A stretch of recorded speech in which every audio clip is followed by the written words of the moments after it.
এই গুড়, তিলটা 200 গ্রাম হলে 200 গ্রাম গুড় লাগবে, এটা হচ্ছে ওর মেজারমেন্ট। তিলের ক্ষেত্রে সেটাই বললাম, তিল যদি 100 গ্রাম হয় 100 গ্রাম গুড়, 200 গ্রাম হলে 200 গ্রাম গুড়। ঠিক আছে?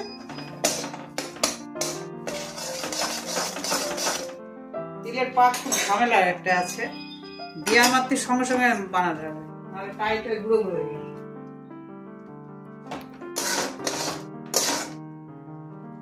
এটা ঠিক সময় আমি ততক্ষণ হতে থাক। বলছি তিলের নাড়ু,